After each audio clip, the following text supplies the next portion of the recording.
3교시 시작하도록 하겠습니다. 토지거래 허가제가 시험에 평균 2문제 나옵니다. 부동산거래 신고제가 보통 2문제, 외국인 토지 취득 특례가 1문제에서 5문제 정도 나오는데 평균적으로 물론 4문제 나올 때도 있고 7문제까지 출제됐다고 했습니다. 30회 때는 7문제 출제됐습니다. 그리고 제가 어젠가 그 밴드에 암기해야 될 거 한 30개 올려놨는데 예를 들면 뭐 종부세 세율도 법인인 경우에는 3%, 6% 두 개죠. 단일 세율. 조정 대상 지역에서 2주택 이상이면 6%입니다. 종합부동산 세율이 법인. 1주택이라도 3%입니다. 법인으로 투자하면 취득세도 12%, 양도소득세도 중과세되니까 이제 법인으로는 하기 힘들다는 이야기죠. 40억짜리 가지고 있으면 64, 24, 2억 4천 종합부동산세 내야 된다고 공시가격으로. 물론 공시가격 40억짜리라면 한 50억 이상 가지고 있어야 되겠죠. 서울에서 집 두 채. 요즘 뭐 서울에 20억, 10억 넘는 것도 워낙 많으니까 집이. 그러니까 그 심심할 때 자꾸 봐야 돼. 세법은 뭐 세율이 시험에 그렇게 잘 나오진 않지만 그래도 세율이 기본적으로 취득세 이런 건 세율 암기해야 되죠. 그러니까 자꾸 암기하려면 자꾸 보는 수밖에 없어요. 자주 보고 잊어먹고 반복해야 되겠죠. 자, 토지거래 허가제 보겠습니다. 메뉴에 보니까 한두 문제 나온다고 했는데 2문제 정도 출제됩니다. 토지거래 허가제가. 자, 허가구역의 지정입니다. 조금 전에 했던 외국인 특례는 외국인의 경우 군문자야 암기 프린트 27번에 있는 그거는 지정하는 게 아니라 무조건 군사기지 및 군사시설 보호구역이면 허가받아야 됩니다. 그런데 이제 우리 교과서 398페이지 토지거래 허가구역 지정 이거는 외국인이든 우리나라 사람이든 똑같습니다. 지정된 허가구역에서는 외국인도 허가받아야 됩니다. 그런데 아까 군문자야는 외국인만 특례로 특별한 예외로 허가받고 우리나라 사람은 허가 안 받는다는 뜻입니다. 지정된 허가구역은 외국인이든 우리나라 사람이든 모두 허가받아야 되고요. 누가 지정하냐면 허가구역 지정은 국토교통부 장관이 합니다. 허가구역 지정 절차를 한번 보도록 하겠습니다. 허가구역 지정 절차. 절차 보고 교과서 다시 보겠습니다. 허가구역 지정 절차. 지정 절차를 보면 토지 투기가 성행하거나 성행할 우려가 있는 지역입니다. 이때까지 허가구역이 우리나라에 거의 없었습니다. 서울에 구룡마을 정도밖에 없었는데 최근 들어서는 이제 3기 신도시 지정 예정지역 전부 허가구역으로 지정됐고요. 용인, 원산면, 용인시 원산면 SK 하이닉스 클러스터 부지 예정지역 근처 이런 데 다 허가구역으로 지정되어 있습니다. 토지 투기가 토지 투기입니다. 시험에 주택 투기 하면 X죠? 주택 투기는 주택법에 있잖아요. 조정 대상 지역이나 투기관리지구. 주택이 아니라 토지 투기가 성행하거나 성행할 우려가 있는 지역에 대해서 허가구역으로 토지거래 허가구역으로 지정을 합니다. 허가구역으로 지정을 하는데 지정하기 전에 도시계획위원회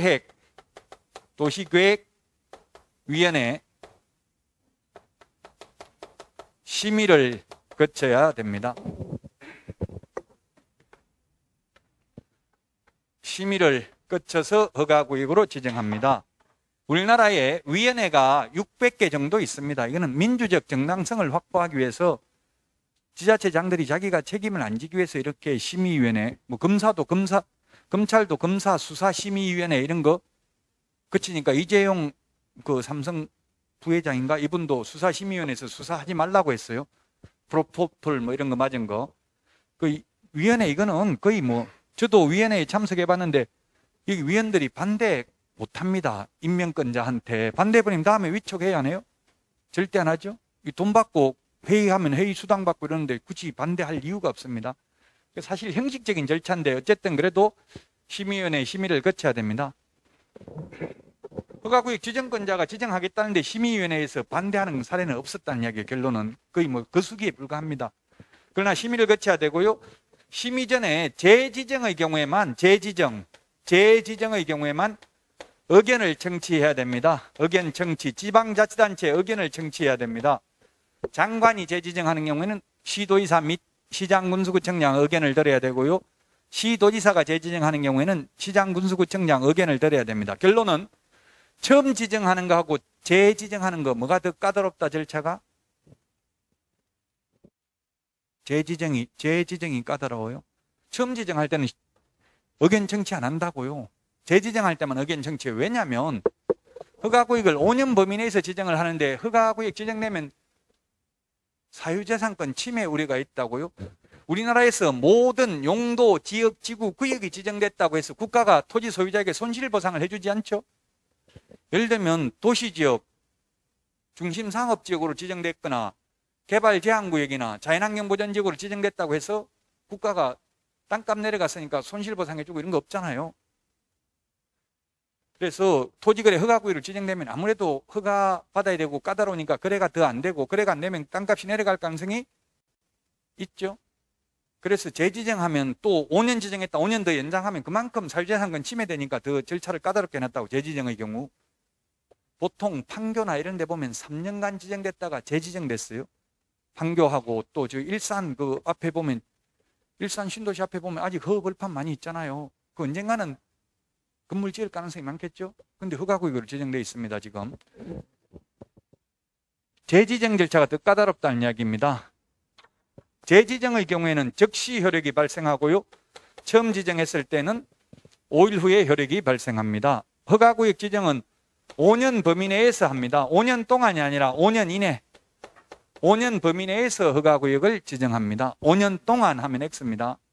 5년 범위 내에서 허가구역을 지정하는데 허가구역을 누가 지정하냐면은 둘 이상의 시도에 걸쳐 있는 경우와 같은 시도가 있는데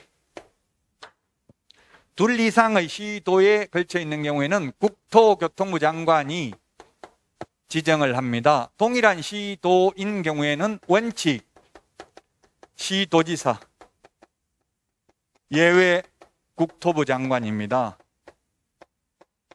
현재 우리나라에 제가 국토부에 물어보니까 전부 시도지사가 지정을 했고요.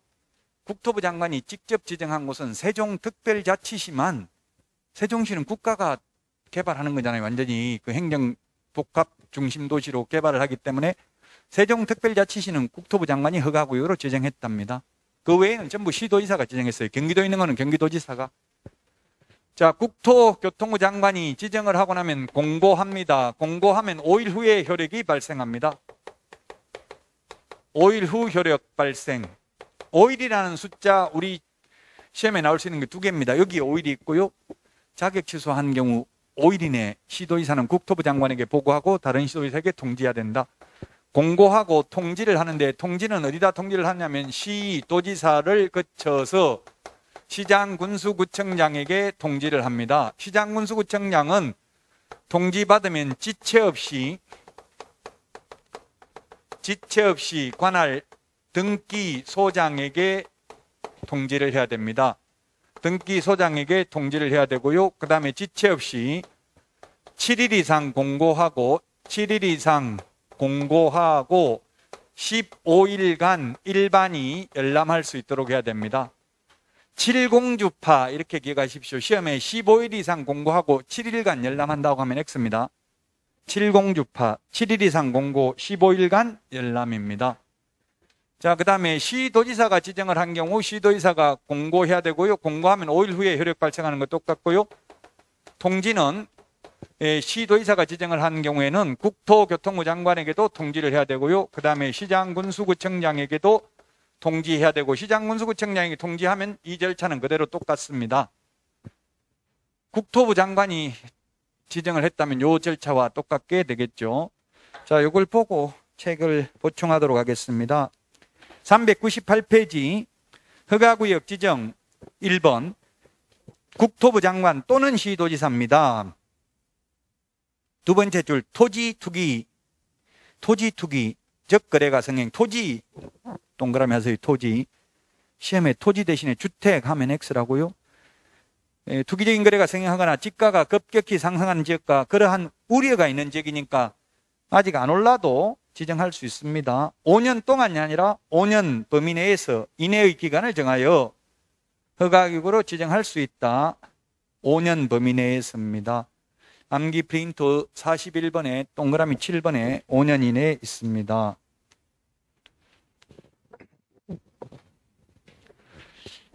자, 그 다음에 399페이지 지정 대상 지역을 보면 그 박스 안에 동그라미 2번, 이게 옛날 토지거래 허가제도는 2017년도까지는 국토의 계획 및 이용에 관한 법률에 있었고요. 국토의 계획 및 이용에 관한 법률이 12문제 시험에 나오는데 토지거래 허가제가 2문제 나왔습니다. 옛날에 공법에서. 지금은 이게 부동산거래 신고 등에 관한 법률이니까 공법하고 공부하는 요령이 똑같죠? 공법, 이게 지금 하고 있는 게 사법이 아니고 공법입니다. 공인중개사법도 99%는 공법입니다. 따라서 공법하고 공부하는 요령은 똑같다는 이야기입니다. 자, 지정 대상 지역의 그 박스 안에 동그라미 2번이 법령의, 다른 거는 보면 다 아는데 이게 헷갈리는 게 법령의 제정, 개정, 폐지나 그에 따른 고시 공고로 인하여 토지 이용에 대한 행위 제한이 완화되거나 해제되는 지역인데 완화 대신에 강화라고 나왔어요. 강화. 강화 X라고요. 행위 제한이 강화되면 땅값 올라가요, 내려가요? 올라가잖아요. 개발 제한 구역. 행위 제한이 강화되면 뭐 개발 제한 구역 이런 게 지정되면은 땅값이 내려갈 가능성이 많죠. 그럼 지정이 아니라 완화되는 겁니다. 행위 제한이 완화되는 거. 그린벨트 해제되고 이러면 완화되는 거잖아요. 완화 대신에 시험에 강화 X로 출제됐다. 자, 그 다음에 지정 절차 칠판에 계략적인 건 다 적어놨습니다. 도시계획위원회 심의 및 의견 청취인데 의견 청취는 뭐만 의견 청취한다고 했어요? 재지정만. 다만 그 세 번째 줄에 다만 지정기간이 끝나는 허가구역을 계속하여 다시 허가구역으로 지정하려면 이게 재지정입니다. 의견 청취해야 된다 했고요. 그 다음에 공고, 통지, 열람 칠판에 다 적어놨습니다. 그 다음에 400페이지 7일 이상 공고 15일간 열람 암기 프린터 49번에 5번에 있고요. 5일 후에 혈액이 발생한다. 근데 4번 해제 축소가 되겠는데 해제 축소의 경우는 즉시 혈액이 발생합니다. 해제 축소 재지정의 경우 즉시 혈액이 발생한다. 400페이지 맨 밑에 허가 대상 계약은 소유권, 지상권에 관한 유상 계약이나 예약의 경우 허가받습니다. 예약도 허가받습니다. 예약, 가등기도 허가받아야 된다고요. 소유권, 지상권에 관한 유상 계약이나 예약 허가받아야 됩니다. 자, 그 다음에 401페이지 맨 밑에 허가 기준 면적입니다. 우리 암기 프린트는 32번에 있습니다. 도시지역 중에서 주거 18, 180제곱미터, 상노미 200, 066, 녹차 T100, 녹지 100제곱미터 이하는 허가 안 받고 초과되면 허가받아야 된다. 그 다음에 미지정의 경우는 90, 미식축구 90제곱미터 이하 허가 안 받는다. 도시지역 밖에서는 기타는 250, 농지는 500, 임야는 1000, 기농한, 임백천 이렇게 암기했죠. 기농한, 임백천, 임야 1000입니다. 기타 250, 농지 500, 기농한, 임백천, 임야 1000인데 농지는 500, 기타는 250. 기타면 이거 계획관리지역 이런 게 되겠죠.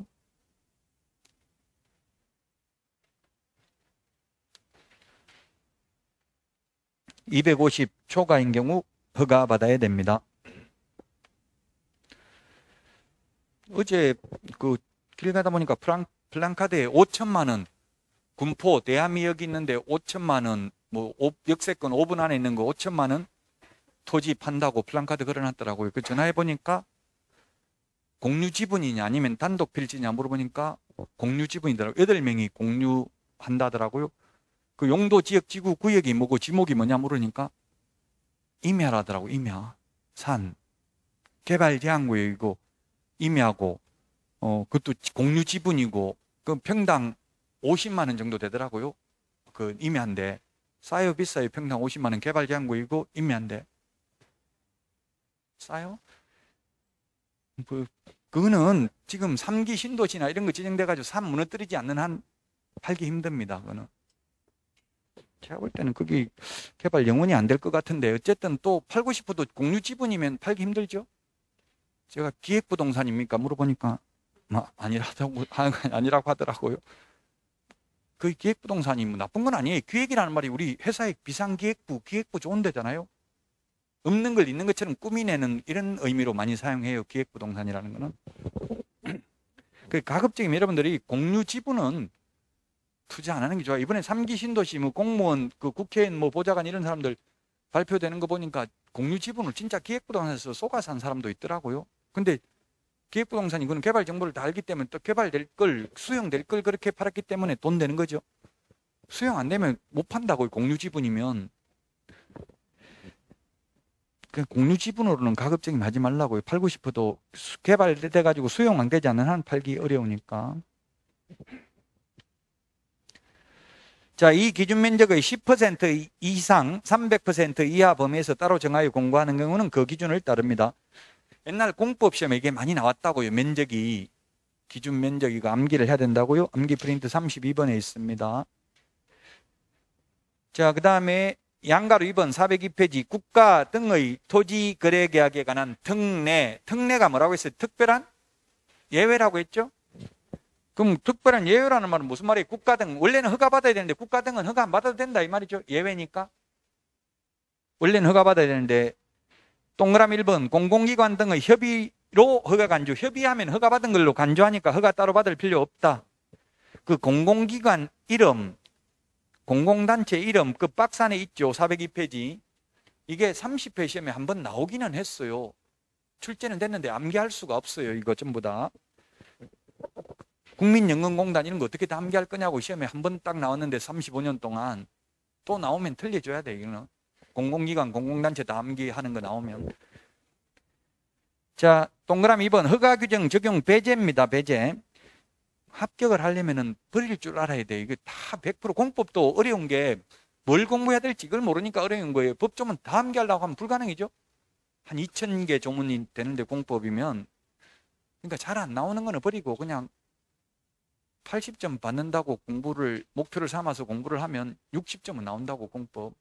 그렇다고 공법도 40점을 목표로 하면 안 되겠죠. 어떤 분은 40점 목표로 하더라고. 목표 달성을 보통 못 하잖아요. 다. 그러니까 한 7, 80점 목표로 공부하면 50점, 60점은 받는다고 공법도. 지금 이게 공법이기 때문에 지금 403페이지 보세요. 이게 공법이니까 이렇게 열거되어 있는 거 이걸 다 암기할 수 없잖아 이거. 이런 거는 과감하게 버려야 된다고요. 자, 어쨌든 이번에 허가규정 적용 배제인데 시험에는 나온 적이 있어요. 수용, 경매, 상식적으로 느낌으로 알 수 있잖아요. 수용되는데 뭐 허가 받을 필요 없잖아요. 수용되는데. 그 다음에 경매로 사는데 경매는 공개 경쟁 입찰이잖아요. 이게 뭐 편법이 들어갈 가능성이 없으니까 이런 거는 허가 안 받아도 된다고요. 경매로 취득하는 경우. 그 다음에 니은에 이제 대통령령으로 정하는 거 그게 쭉 읽어져 있는데 다 암기할 수는 없습니다. 그냥 참고로 보더라도 그 12번에 보니까 국세, 지방세, 체납처분 이걸 압류부동산 공매라고 합니다. 이런 거 허가 안 받아도 됩니다. 기업의 비업무용 부동산 공매는 3회 이상 유찰된 경우 허가 안 받습니다. 이런 게 시험에 나오기는 했습니다. 참고로 보시고요. 느낌으로 풀 수 있어요. 근데 자, 허가 절차입니다. 허가 절차. 허가 신청서 제출합니다. 거래 당사자가 허가관청에 허가 신청서를 제출합니다. 405페이지 그 포함되어야 할 사항인데 이런 거는 서류 뭐 들어가야 되는지는 참고로 보시면 되고요. 자, 그 다음에 407페이지 허가 기준입니다. 허가 기준은 실수요성입니다. 한마디로 말하면 실수요성이 있는데 토지거래 허가 및 이용 의무기간은 나온 적이 있어요. 32번 암기 프린터 32번에 동그라미 6번에 있네요. 맨 밑에 농업, 축산업, 임업, 어업, 대체 토지 취득, 주거, 복지, 복리시설은 2년, 사업용 토지는 4년, 민간임대주택 사업토지 현상보존, 기타는 5년입니다. 허가받은 목적으로 사용해야 되는 의무기간. 농사 짓겠다고 취득했으면 2년 동안은 못 팝니다. 농사 지어야 됩니다. 허가구역으로 지정되면. 의무기간만 기억하시면 되고요. 2년, 4년, 4년은 사업용, 사업이니까 사자 있으니까 4년입니다. 사업용. 기타 현상보존 5년이고요. 2년짜리를 좀 보시면 되겠죠. 농업, 임업, 축산업, 주거, 대체토지 취득, 복리시설, 복리니까 2년이라고 복리, 2년. 단순히 암기해야 되는 내용입니다. 그래서 409페이지, 410페이지까지 했고요. 그 다음에 410페이지 허가, 불허가 처분 여기 있는데 허가, 불허가 처분 허가 구역 지정 절차를 봤는데 허가 절차를 보도록 하겠습니다. 허가 절차 허가 구역 지정 절차와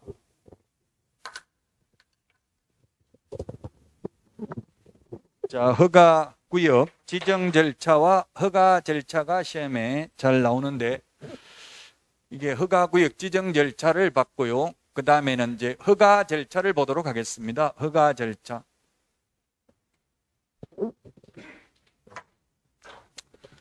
허가 절차.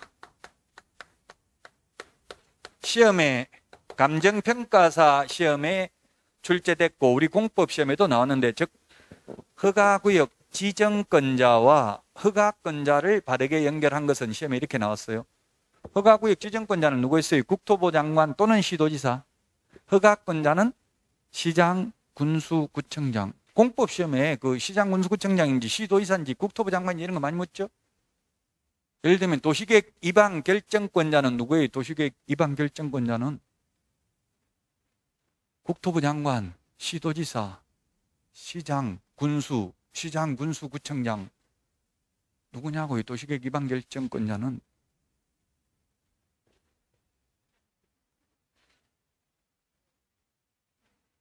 시군, 구가 아니라 시장, 군수죠. 구청장은 제외입니다. 시장, 군수. 도시계획 입안 결정이라는 건 용도, 지역, 지구, 구역 이런 거 정하는 거예요. 시장, 군수라고. 예를 들면 서울특별시 강남구청장은 그 도로 같은 거 이런 거 자기 마음대로 강남에만 도로 넓게 하고 강북에 가면 도로 좁고 이렇게 못한다는 이야기예요. 시장, 군수예요. 시장, 군수는 특별시장, 광역시장, 시장, 군수를 말하죠. 그래서 주로 뉴스를 자세히 보면 시골에 있는 군수가 뇌물받고 구속됐다는 말은 나오는데 구청장들이 뇌물받고 구속됐다 이런 건 뉴스에 잘 안 나와요. 왜? 구청장은 도시계획 입안 결정권이 없으니까 파워가 없다는 이야기예요. 도시계획 입안 결정, 예를 들면 용도 지역을 변경해주면 개발할 수 있는 땅으로 변경해주면 그만큼 이권 다툼이 있는 거잖아요. 시장 군수라고요. 시장 군수. 그래서 국회의원보다 시흥시장이 사실은 더 파워 있어요. 시흥시에 국회의원이 2명입니까? 몇 명이에요? 2명이잖아요. 실제로는 국회의원보다는 시장이 훨씬 더 파워가 있어요. 원래는. 국회의원들은 뭐 도시계획 입안 결정권이 있는 거 아니잖아요. 파워가 없어요. 그런데 현실은 국회의원들이 그 공천을 하기 때문에 시장 군수를 오히려 국회의원한테 뇌물 줘야 되고 이렇게 시장이 뇌물 주고 그래요. 현실은. 어쨌든 파워는 시장이 훨씬 시장 군수가 파워가 있다고요. 결론, 허가구역 지정권자는 국토교통부 장관 또는 시도지사, 허가권자는 시장, 군수, 구청장입니다. 자, 허가 절차인데 허가 신청을 누가 하느냐면은 허가 신청은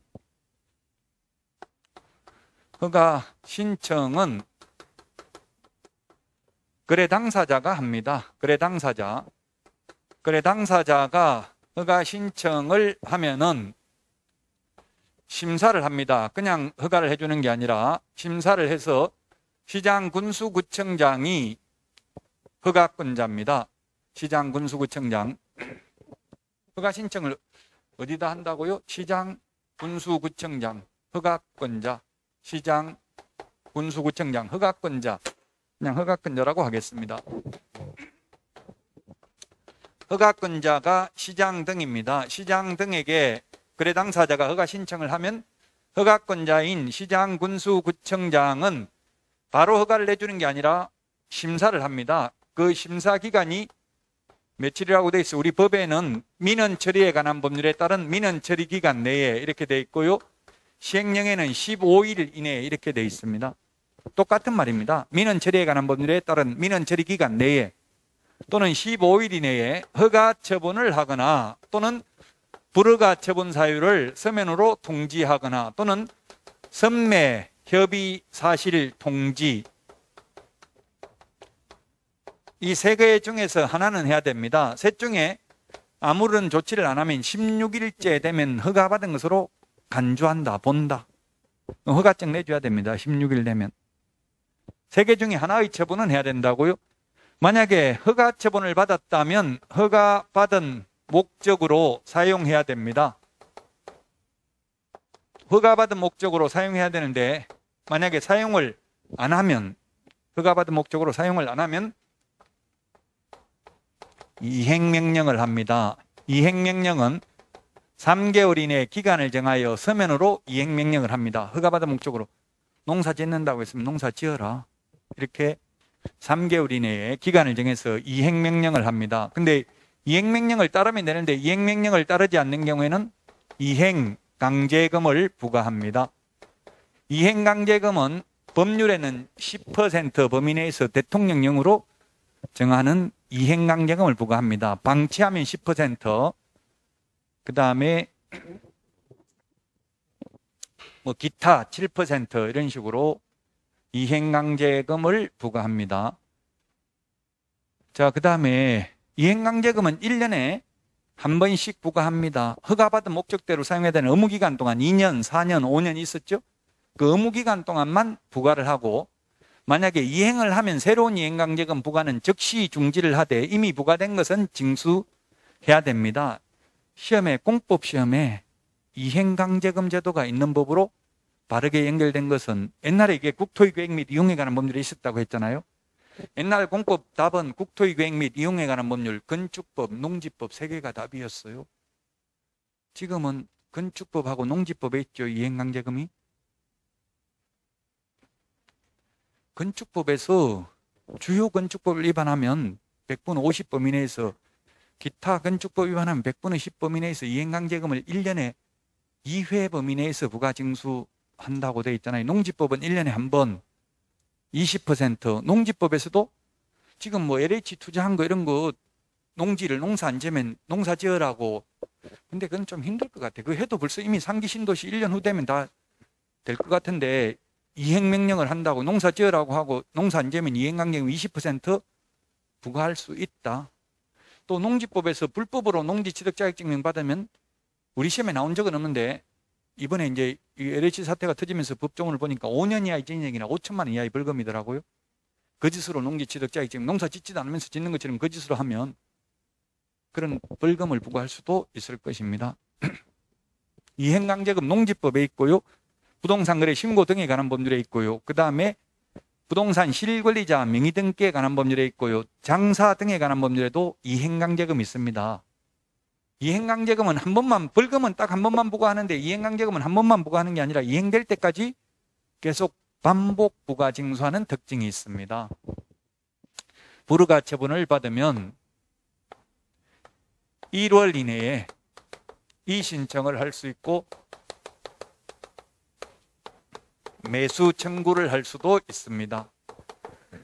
이의신청을 받은 시장군수구청장은 시군구 도시계획위원회 심의를 거쳐서 그 처리 결과를 민원인에게 알려야 됩니다. 며칠 이내에 알려야 된다 이런 말은 없습니다. 알려야 되고요. 그 다음에 매수 청구할 수 있습니다. 불허가 처분을 해주니까, 처분을 해서 내가 못 팔아먹었으니까 그러면 시장군수구청장한테 매수 청구를 하면 시장군수구청장은 국가, 지자체, 공공기관, 공공단체로 하여금 매수할자를 지정해서 공시지가로 매수하게 할 수 있습니다. 공시지가. 공시지가로, 이번에 뭐 공시지가가 올랐다고 하지만 집이 6억 이하짜리 있는 사람은 재산세 내려갔습니다. 작년보다. 재산세 올 6월 1일 날 기준으로 부과될 거 아니에요. 내려간다고요? 한 90% 정도는 재산세 내려갑니다. 근데 이제 다주택자들의 경우 재산세, 종부세 올라가겠죠? 거의 90% 이상, 왜냐면 모든 국민 다 올라가면 조세장을 받으니까 다주택자들 위주로 올리고 1주택자 6억 이하인 분들은 90% 이상이 재산세 내려갈 거예요. 6억짜리 가지고 있으니까, 시세 6억짜리 가지고 있으니까 재산세 뭐 한 50만 원 안 나오던데요. 3, 40만 원, 한 40만 원 정도밖에 안 나오는 것 같더라고요. 그 오히려 내려갔다고, 작년보다. 올해 이제 나중에 부과될 텐데.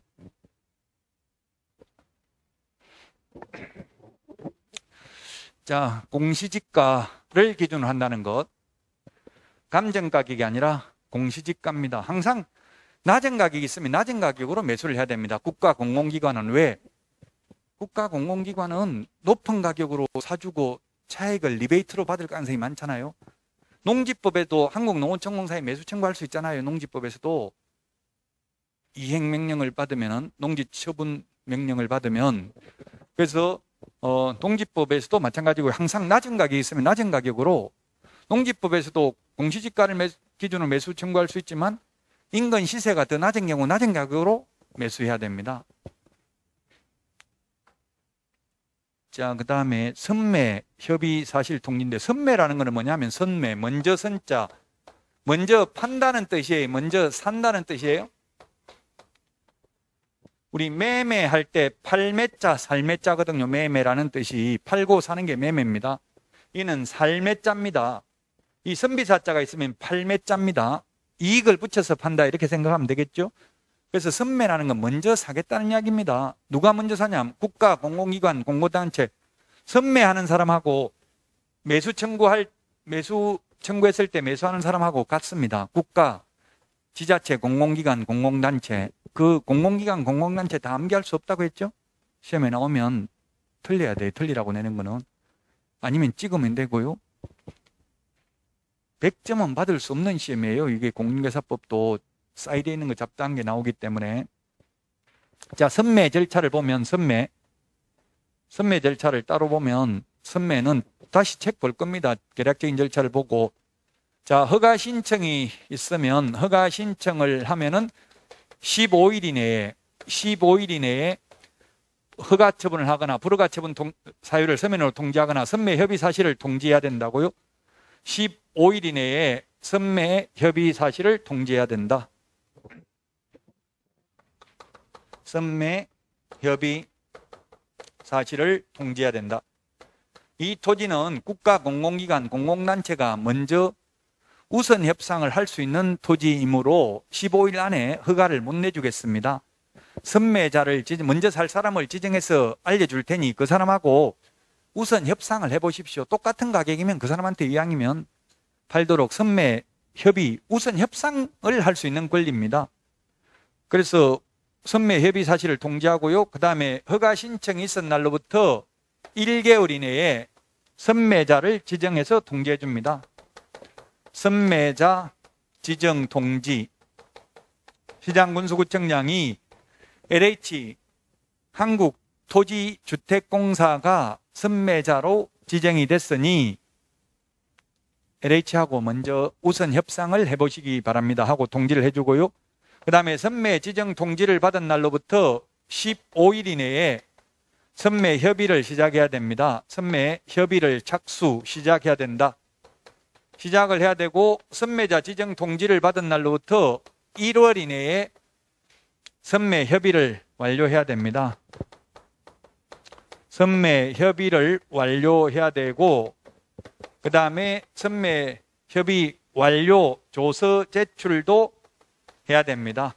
시장군수구청장에게. 반드시 만약에 선매 협의가 불성립될 수도 있습니다. 불성립되면 지체 없이 허가 또는 불허가 처분을 해야 됩니다. 선매 협의가 불성립된 경우 불허가 처분하여야 한다. X입니다. 허가 또는 불허가 처분을 해야 됩니다. 선매 협의가 불성립됐다고 그게 허가, 불허가 처분에 영향을 미치지는 않는다는 이야기입니다. 지금 1월이라는 숫자가 허가에 대해서 5번 나옵니다. 5번. 여기에 2번 있죠? 1번, 2번. 그 다음에 여기에 선매자 지정 통지 3번, 4번, 5번. 1월이 5번 나온다고요. 토지거래 허가에서. 30일은 딱 한 번 나옵니다. 이행강제금 부과에 대한 이의신청은 30일입니다. 암기 프린트 35번에 8번에 있나요? 35번에 8번에 있잖아요. 이행강제금 이의신청은 30일이고요. 그 다음에 45번에 암기 프린트 45번에 4번, 5번, 6번, 7번, 8번 5개가 1월이라고요. 1월하고 토지거래 허가에 대해서 1월이 5번, 30일이 한 번 나옵니다. 자, 다시 교과서 그러면 보충하겠습니다. 411페이지를 보면은 토지거래 허가 받으면은 농지법에 따른 농지취득자격증명 받은 것으로 보고요. 양가로 2번 계약서 금인 받은 것으로 봅니다. 농지를 갖다 이제 완전히 농사 지을 사람만 농지를 취득하게만 하면 외지 사람은 투기 또는 투자를 못 하겠죠. 근데 사실 이게 농업인들을 위해서 이게 외국인들 주말 체험 이런 걸 허용한 이유가 옛날에 뉴스 보면 농사 짓던 사람들 농약 먹고 자살했다 이런 건 뉴스 많이 나왔어요. 제가 농사 지을 때만 해도. 요즘 그런 건 뉴스 못 나온 거 안 봤죠? 왜냐면 비농업인들도 쉽게 농지를 취득하게 하다 보니까 그 취지는 농사 짓는 사람들 논 팔고 농사 안 짓도록 하려고 한 거예요. 그래야 우리나라가 잘 살 수 있기 때문에. 근데 그 취지와는 달리 이제 자꾸 투기 뭐 이런 거 해가지고 오히려 외지 사람이 돈을 번다라고 생각하니까 못하게 해버리면 농지 가격이 내려가고 그러면 농업인들이 오히려 힘들어질 수는 또 있겠죠. 자, 이의신청 맨 밑에 1개월 이내라고 했고요. 칠판에 적어놨고요. 412페이지. 자, 불허가 처분에 대한 매수 청구 2번에 양가로 1번 며칠 이내 1개월 이내에 매수 청구할 수 있고요. 그 다음에 양가로 3번 매수자 지정 및 매수가격은 공시지가입니다. 공시지가.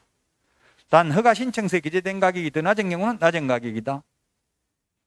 413페이지 공공기관, 공공단체 10개 이걸 암기할 수는 없다고요. 그냥 참고로 보시면 된다고요. 무허가 계약 413페이지 맨 밑에 효력이 발생하지 않습니다. 자, 그 다음에 3번 행정형벌인데요. 이 지정된 허가구역에서 허가받지 아니한 경우에는 2년 이하 입지역이나 100분의 30에 상당하는 금액의 벌금에 처합니다. 개별 공시지가 100분의 30. 암기 프린트 55번에 19번에 있습니다. 55번에 19번. 앞에서 외국인 특례에서 군문자야. 외국인이 군사기지 및 군사시설 보호구역 등에서 허가 안 받으면 2년 이하의 지정이나 2천만 원 이하의 벌금이라고 했죠? 근데 지정된 허가구역에서 허가 안 받으면 외국인이든 우리나라 사람이든 2년 이하의 징역이나 100분의 30에 상당하는 금액 이하의 벌금입니다. 좀 헷갈리죠? 두 개. 55번에 19번, 20번 구분을 해야 된다고요.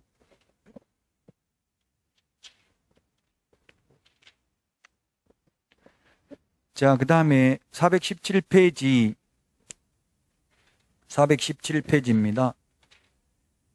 416페이지 맨 밑에 조사인데 양가로 1번 시장군수구청장은 토지거래 허가받은 자가 허가받은 목적대로 이용하고 있는지를 매년 1회 이상만 밑줄 치놓으세요. 이걸 뭐 분기별로 6개월마다 이런 식으로 하면 X죠. 실태조사를 해야 됩니다. 자, 그 다음에 이행명령입니다. 417페이지 허가받은 목적대로 사용하고 있는지 만약 사용을 안 하면 사용하라고 이행명령을 할 수 있다고 했잖아요. 다만 농지법에 따른 이행강제금을 부과한 경우에는 이행명령을 명하지 아니할 수 있다. 왜냐하면 농지법에서는 이행강제금이 20%고요. 부동산 거래 신고 등에 관한 문제에서는 최대 10%잖아요. 더 많은 이행강제금을 부과하고 있는데도 불구하고 이행 안 하면 그냥 내버려 두고 돈만 받겠다는 이야기입니다. 3개월 이내 기간을 정하여 문서로 하여야 합니다. 구두로 하는 게 아니고 이행명령은. 암기 프린터 43번에 12번에 있습니다.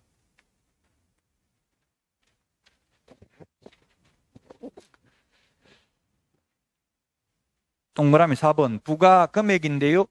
시장군수구청장은 이행명령이 이어진 기간 내에 이행되지 아니한 경우 토지 취득 가격의 100분의 10 범위 내에서 다음에서 정하는 금액의 이행강제금을 부과한다. 맨 밑에 박스 이것도 공법 시험에 나온 적이 있기 때문에 맨 밑에 박스도 기억해야 됩니다. 대통령령입니다. 이게 방치는 100분의 10, 임대하면 100분의 7, 변경하면 100분의 5, 기타 100분의 7입니다. 대통령령으로 정하는 금액이. 이 이행강제금을 이행할 때까지 계속 부과징수한다. 418페이지 반복부과 1년에 한 번씩 계속 반복부과합니다. 1년에 한 번씩이라는 말은 암기 프린트 44번에 18번에 있습니다. 부과중지, 이행을 하면 새로운 이행강제금 부과는 즉시 중지하되 이미 부과된 것은 징수해야 된다고 했고요. 이 신청은 며칠 이내에 한다고 했어요? 30일 이내에. 암기 프린트 35번에 동그라미 8번에 의하면 30일 이내에 이행강제금 부과에 대한 이신청할 수 있다. 자, 그 다음에 419페이지 선매입니다. 선매. 먼저 사는 게 선매라고 했습니다. 선매 대상 토지를 보면 419페이지 그 박스 공익사업용 토지 2번 토지거래 허가받아 취득한 토지를 그 이용 목적대로 이용하고 있지 아니한 토지. 이용하고 있지 아니한 토지인데 시험에 이용하고 있는 토지 하면 X입니다. 허가받은 목적대로 이용하고 있지 않는 토지가 선매 대상입니다. 그 선매를 하는 공공기관, 공공단체 암기할 필요 없다고 했죠? 매수 청구하는 했을 때 매수하는 사람하고 똑같다고 했습니다. 420페이지 선매자 지정 통지는 1개월 이내에 한다고 했습니다. 허가 신청이 있은 날로부터. 그 다음에 선매 협의, 선매 통지를 받은 날로부터 1개월 이내에 선매 협의를 끝내야 되고요.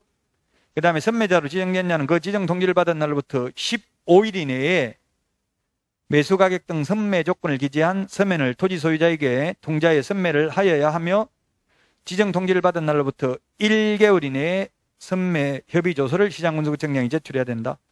15일은 암기 프린트 49번에 동그라미 6번에 있고요. 1개월이라는 말은 암기 프린트 45번에 6번, 7번에 있습니다. 자, 그 다음에 선매 가격은 감정 가격입니다. 이게 중요합니다.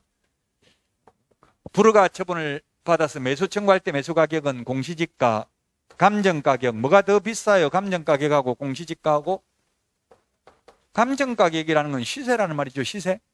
시세를 감정평가사가 평가한 금액이니까 시세입니다. 시세. 먼저 사겠다고 하면서 다른 살 사람이 1억에 살 사람이 있는데 선매를 하는 사람이 5천만 원에 공시지가로 공시가격으로 사겠다 하면 선매 협의가 불성립되겠죠. 그래서 옛날에는 이게 공시지가였습니다. 근데 감정가격으로 바뀌었어요. 시세대로 먼저 산다고 해야 조금이라도 더 준다고 해야 선매 협의가 성립될 거 아니에요. 옛날에는 100% 불성립됐어요. 공시지가일 때는. 지금은 이제 감정가격이니까 조금씩. 감정가격이면 사는 사람이 매수인이 감정평가사한테 좀 비싸게 평가해 주세요 이렇게 해가지고 사는 경우가 있다는 이야기입니다. 선매 협의 불성립되면 맨 밑에 허가 또는 불허가 여부를 통보해야 된다. 지체 없이. 여기 적어놨잖아요. 칠판에 다 적어놨어. 지체 없이 허가 또는 불허가 결정을 통보해야 한다. 그 다음에 포상금은 앞에서 했습니다. 포상금 오늘 했죠. 포상금은 지가 동향조사, 이거는 뭐 거의 시험에 나온 적은 없는데요. 423페이지 맨 밑에 개황조사는 보면 시도지사는 개황조사는 관할구역 안의 토지 거래 상황을 파악하기 위하여 분기별로 1회 이상 개괄적으로 실시하는 조사입니다. 시험에 나온 적은 없다고 했습니다. 지역별 조사는 개황조사를 실시한 결과 등에 따라 토지거래 허가구역의 지정 요건을 충족시킬 수 있는 개연성이 높다고 인정되는 지역에 대하여 지가 동향 및 토지거래 상황을 파악하기 위해서 매월 1회 이상 밑줄 치십시오. 실시하는 조사를 지역별 조사. 시험에 나온 적은 없으니까 참고로 보면 되겠고요. 동그라미 3번 특별 집중조사. 지역별 조사를 실시한 결과 허가구역의 지정 요건을 충족시킬 수 있는 개연성이 특히 높다고 인정하는 지역에 대해서 지가 동향 및 토지거래 상황을 파악하기 위해서 실시하는 조사입니다. 그 다음에 권리의무 승계에 나온 적 없고요. 그 다음에 5번 전자문서. 암기 프린트 50번에 맨 밑에 있습니다. 전자문서 불가능한 거.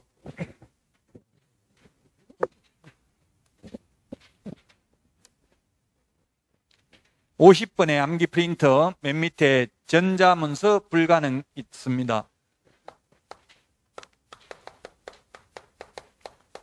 전자문서 불가능 시험에 출제됐습니다. 인터넷으로 못하는 거. 인터넷으로 못한다는 거는 담당 공무원이 사실 여부를 확인해야 되는 거는 인터넷으로는 안 되고 방문 신고만 가능하다고요. 이때까지 시험에 나왔던 게 휴업 신고 50번 맨 밑에 있으니까 참고로 보면 됩니다. 휴업 신고, 폐업 신고, 전자문서 안 됩니다. 왜? 이건 등록증 원본을 반납하러 가야 됩니다.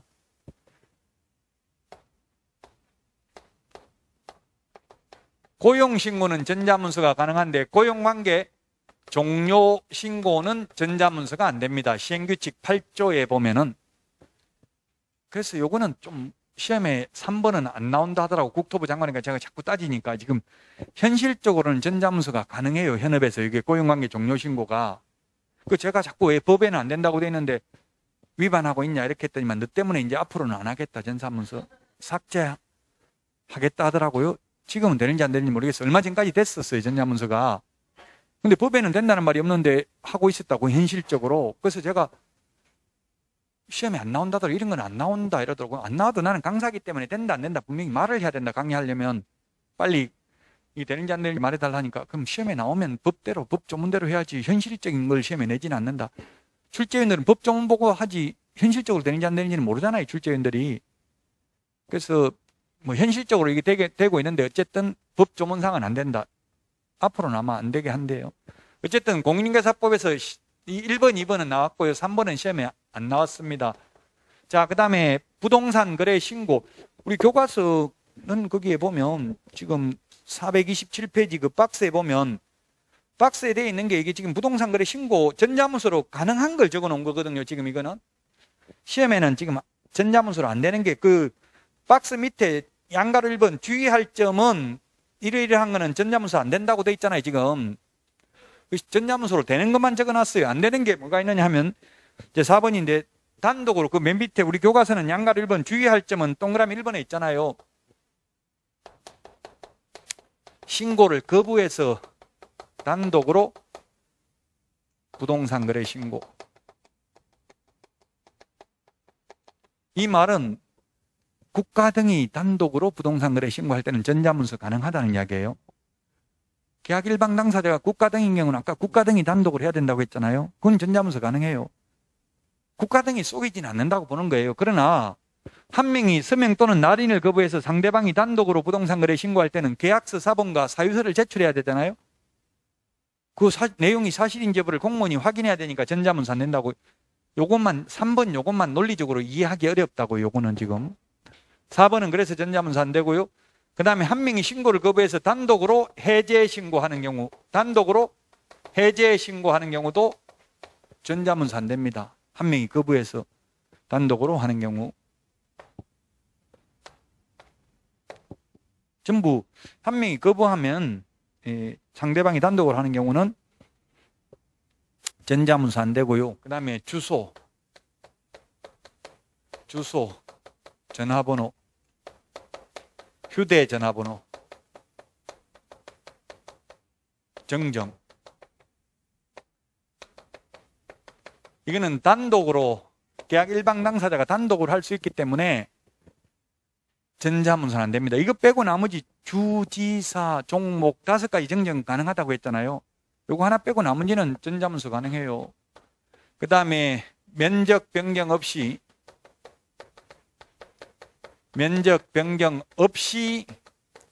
가격 변경 신고. 그러면 반대로 면적 변경이 있으면서 가격 변경 신고하는 것은 전자문서 가능하다는 이야기죠. 그 다음에 공급가액,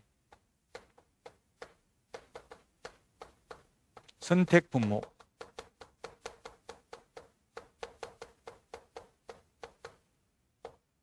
변경신고입니다. 이거 주택 공급 규칙이 바뀌었어요. 옛날에는 이게 뭐 발코니 확장하고 만약에 에어컨 설치하면 방에는 설치 안 하고 거실에만 설치하고 이게 안 되더라고. 무조건 풀 옵션이 하려면 다 하고 안 하려면 안 된다 이러더라고요. 확장도 예를 들면 거실 쪽에만 확장하고 방 쪽에는 확장 안 하겠다. 이게 안 돼요. 그냥 일괄적으로 전부 다 옛날에는 했었어요. 그렇게도 가능했었어요. 그 공급자가 분양회사가 마음대로 결정할 수 있었는데 지금 주택공급 규칙에 의하면 이제 이렇게는 못 일괄적으로 안 하고 반드시 하나만 할 수도 있도록 선택할 수 있도록 하라고 했어요. 수분양자, 분양받을 사람이 예를 들어서 안방에는 시스템 에어컨을 설치하고 거실에는 안 하고 예를 들면 이런 식으로 선택할 수 있도록 바꿨다고요. 이런 거 시스템 에어컨이나 이런 거 설치하면 그 취득세 내요 안 내요? 에어컨, 냉장고 이런 거 설치하면 취득세를 내냐고 안 내냐고요? 냉장고, 에어컨 취득세 내요 안 내요? 취득세 그 법에 보면은 부동산 취득하는 경우 열거돼 있죠. 세법은 열거주의입니다. 열거돼 있는 것만 세금 내요. 내냐고 안 내냐고. 에어컨, 냉장고 이런 거 취득하면 시스템 에어컨 분양가에 포함되어 있으면 내야 되죠. 세금 훨씬 많이. 이거 옵션 비용 1,100만, 뭐 보통 1,000만 원 이상 다 들어가더라고. 이거 옵션 선택하니까 1,000만 원 이상 하면 거기 집값이 분양가가 3억인데 그 옵션 비용이 1,000만 원이면 3억 1천에 대해서 내야 돼, 취득세. 근데 나중에 에어컨 한 대 그냥 따로 설치하면 취득세 안 내죠. 근데 따로 설치, 저도 그거 아끼려고 취득세 아끼려고 따로 설치해 보니까 안 되겠더라고. 다 뭐 오히려 뭐 좀 안 돼. 하여튼 그 발코니도 확장해 보니까 돈도 더 달라고 막 그게 안 맞아. 처음에 할 때 해야지 안 좋더라고요. 자, 어쨌든 이거는 전자문서로 지금 불가능 안 되는 겁니다. 우리 책은 지금 427-6페이지는 박스 안에 전자문서로 되는 걸 적어놨고요. 그 밑에 주의할 점을 적어놨죠. 주의할 점. 전자문서로 안 되는 거.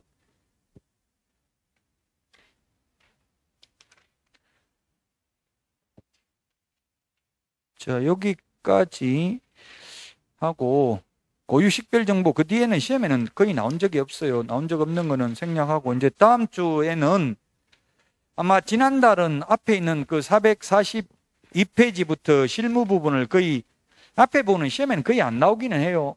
그래도 이제 앞으로 3주 남았는데 3주 동안 실무 부분을 좀 지난주보다는 좀 더 자세하게 할 수 있다고. 지난주에는 실무에 대한 시간 할애를 많이 못했어요. 실무는 지금 3주가 남았지만 시험에는 5문제밖에 안 나와요, 사실. 그래서 안 해도 되지만 주택임대차보호법, 상가건물임대차보호법, 부동산 실권리자 명의 등기에 관한 법률은 민법, 민사특별법에서 반드시 한 문제씩 나오죠.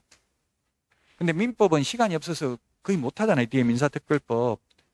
그럼 저는 지금 3주나 남았기 때문에 좀 더 지난주보다는 자세하게 실무를 하겠다고요. 자, 다음 주는 그러면 442페이지부터 하고요. 오늘 진도 여기까지 나가고 잠시 쉬었다가 오늘 내드린 문제 화장실만 갔다 와서 바로 풀도록 하겠습니다. 예, 쉬었다가 하겠습니다.